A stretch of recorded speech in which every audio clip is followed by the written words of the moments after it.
Hi everyone! So in today's video, ano nga ba yung latest sa SSS? Hi! So, for the past 28 days, nakagain ako ng 48,000 views. Pero 580 lang ang nag-subscribe.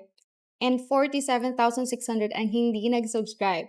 So, kapag nanonood ka ng video ito, please, could you do me a little favor na kapag hindi ka pa nagka-subscribe sa aking channel and isa ka sa 47,000 na nanonood nito, please subscribe para ma-inspire ako mag-create ng content na gusto ninyo. So, yun lang. Thanks in advance.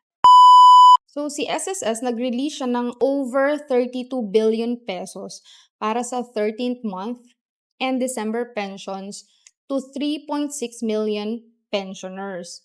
So, ibig sabihin sa mga pensioners dyan, natanggap nyo na ang inyong mga 13th month. Okay. So, ibig sabihin, yung first batch ng 13th month and December pensions ay na-distribute sa 2.09 million pensioners noong November 29 with dates of contingency with the 1st to the 15th day of the month.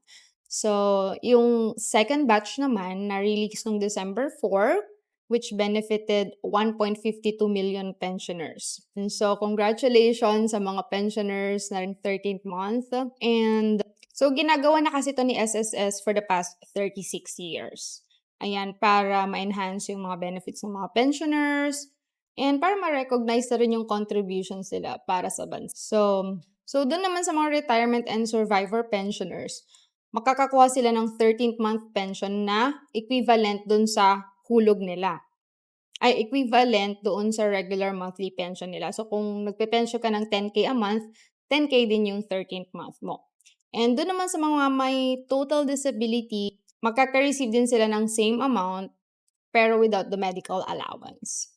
Ayan. So, sa mga members naman na may anak na nare-receive as dependent pensions, meron din silang 13th-month pension and partial disability pensioners naman can receive it if they have a pension duration of at least 12 months. So, yung mga yung mga partial disability pensioners, makaka-receive sila 13th month pay kapag meron silang at least 12 months na contribution.